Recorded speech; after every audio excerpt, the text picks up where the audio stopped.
গণতান্ত্রিক সব শক্তি যদি ঐক্যবদ্ধ না হয় তাহলে আগামীতে গুপ্ত স্বৈরাচারের আবির্ভাব হতে পারে বলে আশঙ্কা প্রকাশ করেছেন বিএনপি ভারপ্রাপ্ত চেয়ারম্যান তারেক রহমান।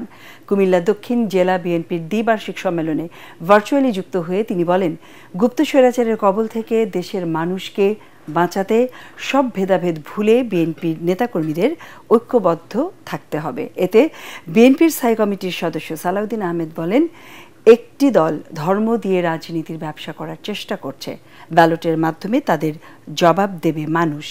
কুমিল্লা প্রতিনিধি খায়রুল আহসান মানিককে সাথে নিয়ে রিপোর্ট করছেন Kamruzzaman Rajib. Monalisa heavy flow 15 piece প্যাকেটের সাথে 8 পিসের একটি প্যাকেট একদম ফ্রি। দীর্ঘ 16 বছর পর কুমিল্লা দক্ষিণ জেলা বিএনপির সম্মেলনকে কেন্দ্র করে নেতাকর্মীর মিলন মেলায় পরিণত হয় জেলা টাউন হল প্রাঙ্গণ। উৎসব মুখর পরিবেশে সম্মেলনে যোগ দেন কুমিল্লার সর্বস্তরের বিএনপি নেতাকর্মী। স্থানীয় নেতারা জানান, দুঃসময়ে যেমন নেতাকর্মীরা ঐক্যবদ্ধ ছিল, ভবিষ্যতেও সেই ঐক্য ধরে রেখে দেশবিরোধী সব ষড়যন্ত্রকে মোকাবেলা করবে বিএনপি। বিশেষ অতিথির বক্তব্যে সালাউদ্দিন আহমেদ বলেন, একটি দল ধর্ম নিয়ে রাজনীতির ব্যবসা করার চেষ্টা করছে, ব্যালটের মাধ্যমে তাদের জবাব দেবে মানুষ। যারা একটি কিতাব নিয়ে গ্রামে গঞ্জে যাচ্ছে, জান্নাতের টিকিট নাকি তারা বিক্রি করতে চায়, নাউজুবিল্লাহ মিন যালিক। ইসলাম কোন রাজনীতির বাক্স নয়। রাজনীতি দিয়ে ইসলামকে বিভক্ত করতে চায় যে শক্তি, সেই শক্তিকে আপনারা রাজনৈতিকভাবে মোকাবেলা করবেন ব্যালটের মাধ্যমে।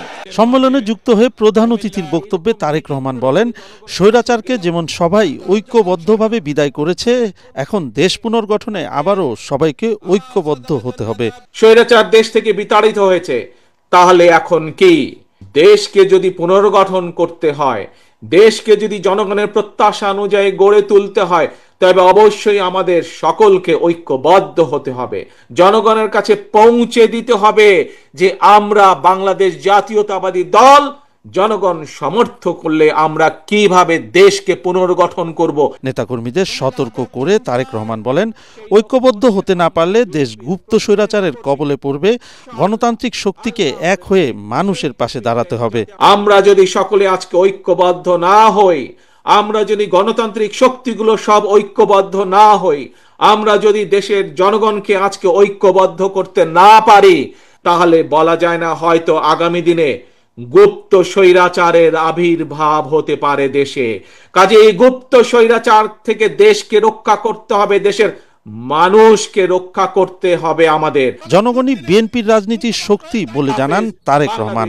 জিন্দাবাদ বাংলাদেশ জাতীয়তাবাদী দল। কামরুজ্জামান রাজীব, এটিএন বাংলা।